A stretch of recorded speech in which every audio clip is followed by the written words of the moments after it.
بسم اللہ الرحمن الرحیم۔ شروع کرتا ہوں اللہ تعالیٰ کے نام کے ساتھ جو بڑا مہربان نہایت رحم کرنے والا ہے۔ سیدنا مالک رضی اللہ عنہ کو اور اوس رضی اللہ عنہ بن حدثان کو رسول اللہ صلی اللہ علیہ وآلہ وسلم نے ایام تشریق میں بھیجا کہ پکار دیں، جنت میں کوئی نہ جائے گا سوائے مومن کے، اور مینا کے دن کھانے پینے کے ہیں۔ محمد بن عباد بن جعفر نے کہا، پوچھا میں نے جابر رضی اللہ عنہ سے، اور وہ طواف کرتے تھے بیت اللہ کا، کہ منع فرمایا ہے رسول اللہ صلی اللہ علیہ وآلہ وسلم نے جمعہ کے روزے سے؟ انہوں نے کہا، ہاں، قسم ہے اس گھر کے رب کی۔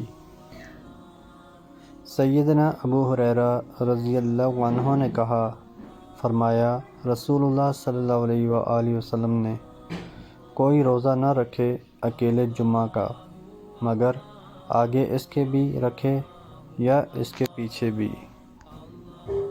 سیدنا ابو ہریرہ رضی اللہ عنہ نے روایت کی نبی کریم صلی اللہ علیہ وآلہ وسلم سے کہ آپ صلی اللہ علیہ وآلہ وسلم نے فرمایا، کوئی خاص نہ کرے جمعہ کی رات کو سب راتوں میں جاگنے اور نماز کے ساتھ، اور نہ خاص کرے اس کے دن کو سب دنوں میں روزے کے ساتھ، مگر یہ کہ روزہ رکھتا ہو وہ ہمیشہ اور اس میں جمعہ آ جائے۔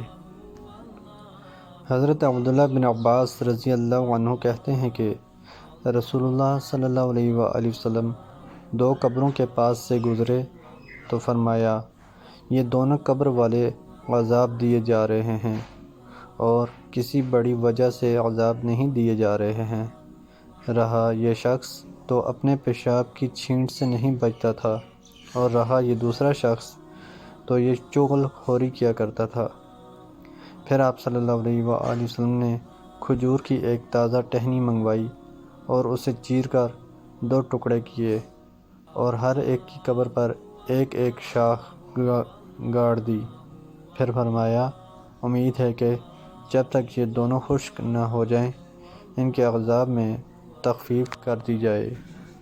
حضرت عبداللہ بن سرجس رضی اللہ عنہ سے روایت ہے کہ اللہ کے نبی صلی اللہ علیہ وآلہ وسلم نے فرمایا، تم میں سے کوئی سوراخ میں ہرگز پیشاب نہ کرے۔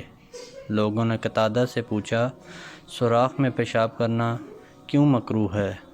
تو انہوں نے کہا جاتا ہے کہ یہ جنوں کی رہائش گاہیں ہیں۔ حضرت جابر رضی اللہ عنہ کہتے ہیں کہ رسول اللہ صلی اللہ علیہ وآلہ وسلم نے ٹھہرے ہوئے پانی میں پیشاب کرنے سے منع فرمایا ہے۔ صہیب رضی اللہ عنہ کہتے ہیں کہ رسول اللہ صلی اللہ علیہ وآلہ وسلم نے فرمایا، 3 چیزوں میں برکت ہے، پہلی یہ کہ مقررہ مدت کے وعدے پر بیع کرنے میں، دوسری مضاربت میں، تیسری گیہوں اور جو ملانے میں، جو کہ گھر کے کھانے کے لیے ہو، نہ کہ بیچنے کے لیے۔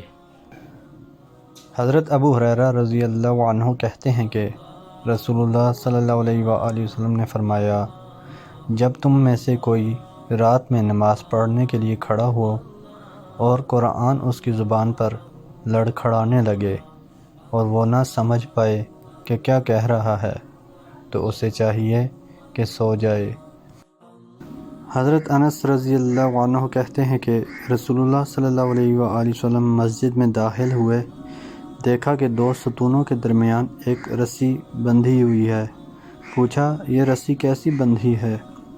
عرض کیا گیا، یہ حمنہ بنت جاش رضی اللہ عنہا کی ہے، وہ نماز پڑھتی ہیں اور جب تھک جاتی ہیں تو اسی رسی سے لٹک جاتی ہیں۔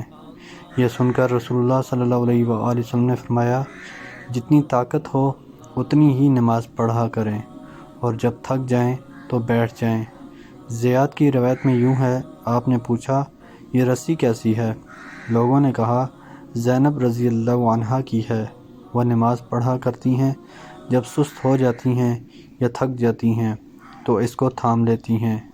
آپ نے فرمایا، اسے کھول دو۔ تم میں سے ہر ایک کو اسی وقت تک نماز پڑھنا چاہیے جب تک نشاط رہے، جب سستی آنے لگے یا تھک جائے تو بیٹھ جائے۔ محترم دوستو، اللہ تعالیٰ سے دعا ہے اللہ تعالیٰ ہمیں ان حدیث پر عمل کرنے کی توفیق عطا فرمائے، اللہ تعالیٰ ہمیں دونوں جہانوں میں کامیابیاں عطا فرمائے، آمین یا رب العالمین۔ ویڈیو کو ثواب کی نیت سے زیادہ شیئر کریں۔ جزاکم اللہ خیرا کثیرا، والسلام علیکم ورحمۃ اللہ وبرکاتہ۔